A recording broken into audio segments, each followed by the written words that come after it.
ಮಾನ್ಯ ಸಭಾಧ್ಯಕ್ಷರೇ, ನಾನು ಮೊದಲನೇದಾಗಿ ಸರ್ಕಾರದ ಪರವಾಗಿ ಉತ್ತರ ಕೊಟ್ಟ ಶ್ರೀ ಕೃಷ್ಣ ಬೈರೇಗೌಡರನ್ನ ಅಭಿನಂದಿಸ್ತೇನೆ. ಯಾಕಂದ್ರೆ ಏನು ಸಮಸ್ಯೆ ಇದೆ ಅದನ್ನು ಅವರು ಒಪ್ಕೊಂಡಿದ್ದಾರೆ, ಅರ್ಥ ಮಾಡ್ಕೊಂಡಿದ್ದಾರೆ. ಕೃಷ್ಣ ಬೈರೇಗೌಡ್ರೆ, ಅರುಣ್ ಶೌರಿ ಅವ್ರದ್ದು ಒಂದು ಪುಸ್ತಕ ಇದೆ, ಬಹಳ ಫೇಮಸ್ ಬುಕ್ ಅದು. ಆ ಪುಸ್ತಕದ ಟೈಟಲೇ ಬಹಳ important. Can an iron fence save a tree which is hollowed by termites ಅಂತ. ನೀವು ಯಾವುದೋ ಒಂದು ಮರಕ್ಕೆ ಟ್ರೀ ಗಾರ್ಡ್ ಹಾಕಿ ರಕ್ಷಣೆ ಮಾಡಕ್ ಹೋಗ್ತೀವಿ, ಮರದ ಒಳಗಡೆನೆ ಗೆದ್ದಲು ತಿಂದ್ಬಿಟ್ರೆ ಯಾವ ಐರನ್ ಫೆನ್ಸ್ ಇದು ಮಾಡಕ್ ಸಾಧ್ಯ? ಇದು KPSCಗೆ 100ಕ್ಕೆ 100 ಅನ್ವಯ ಆಗುತ್ತೆ. ನಾವೇನೇ ಕಾನೂನು ಕಟ್ಟಳೆ ರೂಲ್ಸ್ ಮಾಡಿದ್ರು ಕೂಡ ಅಲ್ಲಿರೋ ಮೆಂಬರ್ಸ್ ಅನ್ನಿಸ್ಬೇಕು ನಾವು ಯಾತಕ್ಕಿದೀವಿ ನಾವು ಅಂತ. ವಿಧಾನಸೌಧದಲ್ಲಿ ಬೋರ್ಡ್ ಹಾಕಿದ್ವಿ, ಕೆಂಗಲಂತವರು ಹೇಳಿ.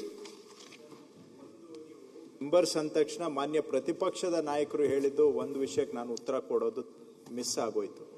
ಅವ್ರು ಹೇಳಿದ್ರು, ನೀವು 15-18 ಸದಸ್ಯರು ಇಟ್ಕೊಂಡಿದ್ದೀರಾ, ಇಷ್ಟು ಸದಸ್ಯರು ಬೇಕಾ ಅಂತ ಕೇಳಿದ್ರು. ಅವ್ರು ಕೇಳಿದ್ದು ಸರಿ ಇದೆ, ಇಷ್ಟು ಸದಸ್ಯರು ಬೇಕಾಗಿಲ್ಲ. ಬೇಕಂದ್ರೆ UPSCಯಲ್ಲಿ ಬಹುಶಃ 4 ಜನನೋ 3 ಜನನೋ ಏನೋ ಮೆಂಬರ್ಸ್ ಇದ್ದಾರೆ. ಸೊ ಹಾಗಾಗಿ ಈಗ ನಾವು ತೀರ್ಮಾನ ಮಾಡಿದ್ದೇವೆ ಇದನ್ನ 8ಕ್ಕೆ ಇಳಿಸ್ಬೇಕು ಅಂತ. 8ಕ್ಕೆ ಇಳಿಸ್ಬೇಕು ಅಂತ ತೀರ್ಮಾನ ಮಾಡಿ ಸರ್ಕಾರ ಆದೇಶನೂ ಕೊಟ್ಟಿದ್ದೇವೆ. ಆದ್ರೆ ಯಾವಾಗ ಅದು ದಿನ ಎಫೆಕ್ಟ್ಗೆ ಬರ್ತಾ ಇದೆ, ಆದ್ರೆ ಅವರು ರಿಟೈರ್ ಆಗೋದಕ್ಕೆ ಮೊದಲು ಅವ್ರು ತೆಗಿಯಕ್ಕಾಗಲ್ಲ. ತೆಗಿಬೇಕು ಅಂದ್ರೆ ಸದನ ತೆಗಿಬೇಕಾಗುತ್ತೆ, ತಮ್ಗೆ ಗೊತ್ತಿದೆ. ಸೊ ಬೈ ಮೇ 2027 ಆಟೋಮ್ಯಾಟಿಕಲಿ ಆಯೋಗದ ಸದಸ್ಯರ ಸಂಖ್ಯೆ 8ಕ್ಕೆ ಇಳಿಯುತ್ತೆ. ಅದನ್ನ ಅವ್ರು ಪ್ರಸ್ತಾಪ ಮಾಡಿದ್ರು, ನಾನು ಉತ್ತರ ಕೊಡುವಾಗ ಮರ್ತೋಯ್ತು. 8 ಸರ್, ಇವಾಗ ತಾವು ಹೇಳಿದ್ರಿ ಅದೊಂದು 2027 ಮುಂಚೆ ಆಗಲ್ಲ ಇಂಪೀಚ್ಮೆಂಟ್ ಅಂತ. I think to send a message ಸರ್ಕಾರ ಸದನ ಬಹಳ ಗಂಭೀರವಾಗಿ ತಗೊಂಡು ನಮಗೆ ಯಾರ ಮೇಲೆ ಬಹಳ ಆರೋಪಗಳು ಬಂದಿದೆ, ಆ ಆರೋಪಗಳು ಬಂದಿರುವ ಕಮಿಷನ್ ಮೆಂಬರ್ಸ್ ಬಗ್ಗೆ ಇಂಪೀಚ್ಮೆಂಟ್ ತಗೊಳ್ಳೋ ದೃಷ್ಟಿಯಿಂದನೂ ಕೂಡ ನಾವು ಯೋಚನೆ ಮಾಡೋದು, ಟು ಸೆಂಡ್ ಎ ಮೆಸೇಜ್. ಯಾಕಂದ್ರೆ ultimately we reflect the emotions or feelings of the state of the youths. ಸನ್ಮಾನ್ಯ ಸಭಾಧ್ಯಕ್ಷರೇ, ವಿಧಾನಸೌಧದ ಮುಂದೆ ಕೆಂಗಲಂತವರು ಒಂದು ಬೋರ್ಡ್ ಹಾಕಿದ್ದಾರೆ, ಸರ್ಕಾರದ ಕೆಲಸ ದೇವರ ಕೆಲಸ ಅಂತ. ಎಂತ ನೋಬಲ್ ಥಾಟ್ ಅದು, ನೋಬಲ್ ಥಾಟ್. ಆದರೆ ಆ ಸರ್ಕಾರದ ಕೆಲಸ ದೇವರ ಕೆಲಸ ಮಾಡಕ್ ಬರೋನೇ ಲಂಚ ಕೊಟ್ಕೊಂಡು ಬಂದರೆ, ಶಿಫಾರಸಲ್ಲಿ ಬಂದರೆ, this will become hollow. So ಅದಕ್ಕೋಸ್ಕರ ಇವಾಗ ನೀವೇನು ಡಿಸಿಷನ್ ತಗೊಂಡಿದ್ದೀರಾ, ಪ್ರತಿ ವರ್ಷ ನಿರ್ದಿಷ್ಟವಾದ ದಿನಾಂಕ, ನಿರ್ದಿಷ್ಟವಾದ ತಿಂಗಳಲ್ಲಿ ನಾವು ಪರೀಕ್ಷೆಗಳನ್ನ ಮಾಡ್ತೀವಿ.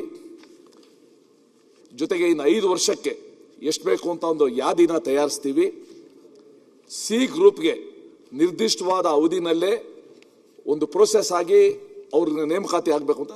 ಆಲ್ ಆರ್ ನಿಜವಾಗ್ಲೂ ಕೂಡ ವೆಲ್ಕಮ್ ಸ್ಟೆಪ್ಸ್. ಇದನ್ನ ಮಾಡಲೇಬೇಕು ನಾವು. ಇದ್ರ ಜೊತೆ ಸನ್ಮಾನ್ಯ ಸುನೀಲ್ ಕುಮಾರ್ ಅವರು ಬಹಳ ಸ್ಪೆಸಿಫಿಕ್ ಆಗಿ ಒಂದು ಹೇಳಿದ್ರು, ಇಲ್ಲಿ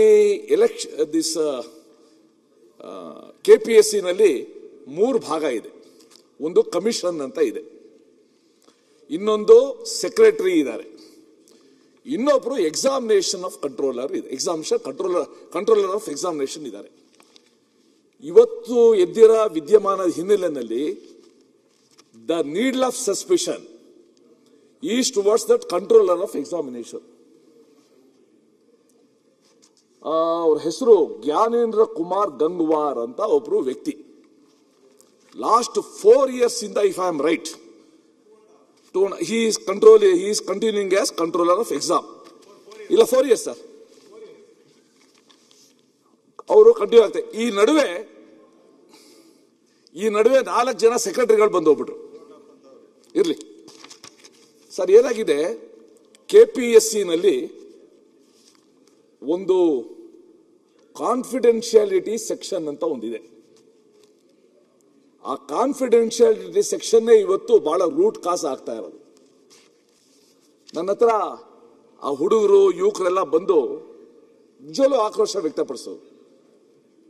ಇವಾಗೇನು 11 ಜನದ್ದು ನೀವು ಹೇಳಿದ್ರಿ, ಸುನೀಲ್ ಕುಮಾರ್ ಮೆನ್ಷನ್ ಮಾಡಿದ್ರು, ನೀವು ಇನಿಷಿಯಲ್ಸ್ ಇಂದ ಆರು ಎಸ್ಸು ಇದರಿಂದ ಆಗ್ತಾ ಇದೆ ಅಂತ.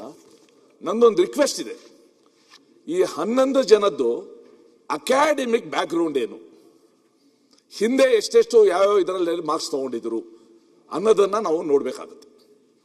ಅವಾಗ ನಮಗೊಂದು ಇದು ನಿಜ ಇದೆಯಾ ಅಪಾದನೆ ಆರೋಪ ಅನ್ನೋದು ಒಂದು ಗೊತ್ತಾಗುತ್ತೆ. ಅದೊಂದು ಯು ಕ್ಯಾನ್ ಟ್ರೈ. ಅದಕ್ಕೋಸ್ಕರ ಈ ಕಂಟ್ರೋಲ್ ಆಫ್ ಎಕ್ಸಾಮಿನೇಷನ್ ಅನ್ನ ನೀವು ಕೂಡಲೇ ಅಲ್ಲಿಂದ ಶಿಫ್ಟ್ ಮಾಡೋದಕ್ಕೆ ದಯವಿಟ್ಟು ಕ್ರಮ ತಗೊಳ್ಳಿ. ಬಹಳಷ್ಟು ನಮಗೆ ಬಂದಿದೆ. ನಾನು ಆಯೋಗದಲ್ಲಿ ಕೆಲಸ ಮಾಡ್ತಾ ಇದ್ದವ್ರನ್ನೇ ಕೇಳಿದೆ, ಯಾಕಂದ್ರೆ before talking in the assembly ನಾನು I should be in a position. ಎಲ್ಲರೂ ಕೂಡ ಅದೇ ಅಭಿಪ್ರಾಯ ವ್ಯಕ್ತಪಡಿಸಿದ್ದಾರೆ. ಅವರು controller of examination is under nobody's control, ಯಾರು ಕಂಟ್ರೋಲ್ ಮಾಡಕ್ಕಾಗ್ತಾ ಇಲ್ಲ. ಇದರಿಂದ ಇವತ್ತು ಸಮಸ್ಯೆ. ನನ್ನ ಹತ್ರ ಹೇಳಿದ್ರು, ವಿಶೇಷವಾಗಿ ನಮ್ಮ UPS ಇದು ನಮ್ಮ KPSC ಎಕ್ಸಾಮ್ ನಲ್ಲಿ ಗೆಸ್ಟೆಡ್ ಆಫೀಸರ್ಸ್ ಇಂಟರ್ವ್ಯೂ ಇದು ಎಕ್ಸಾಮ್ ಮಾಡ್ತೀವಿ.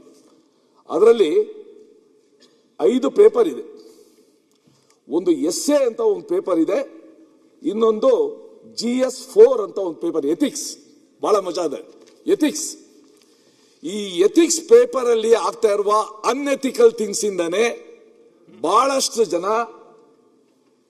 ಉದ್ಯೋಗಾಕಾಂಕ್ಷಿಗಳು ಯುವಕರು ತುಂಬಾ ಸಫರ್ ಮಾಡ್ತಾ ಇರೋದು. One is that essay and ethics. ಇದರಲ್ಲಿ ತುಂಬಾ ಅನ್ಎಥಿಕಲ್ ಪ್ರಾಕ್ಟೀಸ್ ಇಂದ ಗೋಲ್ಮಾಲ್ ಇವತ್ತು ಆಗಿದೆ. ಸೊ ತಾವು ಹೇಳಿದಂಗೆ KPSC has always been in use for wrong reasons. Unfortunate. ಆ ಉದ್ಯೋಗ ಸೌಧದ ಮುಂದೆ ಹೋದ್ರೆ ಸರ್, ಆ ಫುಟ್ಪಾತ್ ಮೇಲೆಲ್ಲ ಕ್ಯೂ ನಿಂತಿರ್ತಾರೆ, ಒಳಗಡೆ ಕರೆಯೋರಿಲ್ಲ. ನಾನು ಹೇಳಿದೆ ಹೆಲ್ಪ್ ಡೆಸ್ಕ್ ಒಂದು ಮಾಡ್ರಿ ಅಂತಂದೆ. ಬಂದವರಿಗೆ ಕುಡಿಯೋ ನೀರಾದ್ರೂ ಕೂಡ ವ್ಯವಸ್ಥೆ ಮಾಡಿದ್ದೆ. ಅವ್ರು ಕಾಯ್ತಾನೆ ನಿಂತಿರ್ಬೇಕು. ಅವ್ರು ಎಷ್ಟು ಮುಂದೆ ಅವರೇ ಉದ್ಯೋಗ ಸೌಧ ಅಧಿಕಾರಿಯಾಗಿ ಬರ್ಬೋದು, ಐ ಡೋಂಟ್ ನೋ. ಅವ್ನು ಯಾವ ಭಾವನೆ ಇಟ್ಕೊಂಡು ಬರ್ಬೋದು ಅವಾಗ. So the main ailment of KPSC is corruption and nepotism. The deadly combination of corruption and nepotism ಇವತ್ತು ನಮ್ಮ ಸರ್ಕಾರಕ್ಕೆ ಯಾವುದು fountain of providing governments officers, that has become fountain of corruption. So ಆ ದೃಷ್ಟಿಯಿಂದ ನೀವು ತಕ್ಷಣ ಆ ಒಂದು ಕಂಟ್ರೋಲ್ ಆಫ್ ಎಕ್ಸಾಮಿನೇಷನ್ ಬಗ್ಗೆ, ಆ ಕಾನ್ಫಿಡೆನ್ಶಿಯಾಲಿಟಿ ಡಿಪಾರ್ಟ್ಮೆಂಟ್ ಬಗ್ಗೆ, ಈ ಎಥಿಕ್ಸ್ ಪೇಪರು ಮತ್ತು ಎಸ್ಎ ಪೇಪರ್ನಲ್ಲಿ ಏನೇನಾಗಿದೆ ಅದನ್ನ ದಯವಿಟ್ಟು ನೀವು ಪರಿಶೀಲಿಸಬೇಕು, ಕ್ರಮ ತಗೋಬೇಕು. ಇಲ್ಲದೇ ಒಂದು ಸಲ ಜನ ಸ್ಟಿಗ್ಮಾ ಬಂದ್ಬಿಟ್ರೆ ಅವ್ರ ಅಧಿಕಾರಿ ಆದ್ರೂ ಕೂಡ ಆ ಬ್ಯಾಚ್ ಅಂತಾನೆ ಕೇಳ್ತಾರೆ. ನಾನು ಹಿಂದೆ ಎಜುಕೇಶನ್ ಮಿನಿಸ್ಟರ್ ಆಗಿದ್ದಾಗ ಬಹಳ ಒಂಥರ I was a war time general, I was never a peace time general. Covid time ಆಗ SLC ಎಕ್ಸಾಮ್ ಮಾಡಬೇಕೋ ಬೇಡವೋ ಅನ್ನೋದೊಂದು ದೊಡ್ಡ ಪ್ರಶ್ನೆ ಇತ್ತು. I travel all away from Chamarajanagar to Bidar. ಮಕ್ಕಳ ಹತ್ರ ಎಲ್ಲ ಮಾತಾಡಿದೆ, ಏನ್ ಮಾಡೋಣ, ಬೇರೆ ರಾಜ್ಯದಲ್ಲಿ ಮಾಡ್ತಾ ಇಲ್ಲ, ಇಲ್ಲೂ ಮಾಡೋದು ಬೇಡ, ಪಾಸ್ ಮಾಡಬೇಡ ಅಂತ. ಆ ಹುಡುಗರೆಲ್ಲ ಹೇಳಿದ್ರು, ದಯವಿಟ್ಟು ಮಾಡಬೇಡಿ, ಮಾಡಿದ್ರೆ ನಮ್ನೆಲ್ಲ ಕೋವಿಡ್ ಕ್ಲಾಸ್ ಅಂತ ಕರೀತಾರೆ, ಇಡೀ ಜೀವನದಲ್ಲಿ we have to carry that stigma ಅಂತ ಆ ಮಕ್ಕಳು ಹೇಳಿದ್ರು. ಇವತ್ತು ಯಾವ್ಯಾವ ಬ್ಯಾಚ್ ಬಗ್ಗೆ ಅಲಿಗೇಷನ್ ಬಂದ್ರೆ ಹಾಗಾಗತ್ತೆ. ಅದಕ್ಕೋಸ್ಕರ ಈ ಬ್ಯಾಚ್ ಬಗ್ಗೆ, ಈಗ ಆಗಿರೋ ಒಂದು ಇಶ್ಯೂ ಬಗ್ಗೆ, ಒಂದೇ ರೂಮಲ್ಲಿ 11 ಜನ ಆಗಿರೋದ್ರ ಬಗ್ಗೆ ಏನ್ ಬಂದಿದೆ, ಇದ್ರ ಬಗ್ಗೆ general opinion is we should go for a reexamination of the mains. ಅವಾಗ ಮಾತ್ರ ಸತ್ಯಾಸತ್ಯತೆ ಅನ್ನೋದು ಗೊತ್ತಾಗುತ್ತೆ. ನಾವೆಲ್ಲರೂ ಕೂಡ, ತಾವು ಬಹಳ ಒಂದು ಹೇಳಿದಂಗೆ, ನಮ್ದೆಲ್ಲದು ಕೂಡ 1 point programme is to give confidence to the youths, to make KPSC a more credible organisation. ಮತ್ತೆ ಸರ್ಕಾರಕ್ಕೂ ಕೂಡ ಸ್ವಲ್ಪ ದಕ್ಷ ಅಧಿಕಾರಿಗಳು ವಿತ್ ಕನ್ಸರ್ನ್ ಬರಂಗೆ ನಾವು ಮಾಡಬೇಕು. ಯಾರ್ದೋ ಶಿಫಾರಸಲ್ಲಿ ಬಂದರೆ ಆಗೋದಿಲ್ಲ ಅದು. ಸೊ ಇಷ್ಟು ದೃಷ್ಟಿಯಿಂದ ಈ ಕ್ರಮಗಳ ಬಗ್ಗೆನೂ ಕೂಡ ತಾವು ಯೋಚನೆ ಮಾಡಬೇಕು. ನ್ಯೂಸ್ ಫಸ್ಟ್, ನಿರ್ಭೀತಿಯಿಂದ ನಿಮ್ಮ ಪರವಾಗಿ.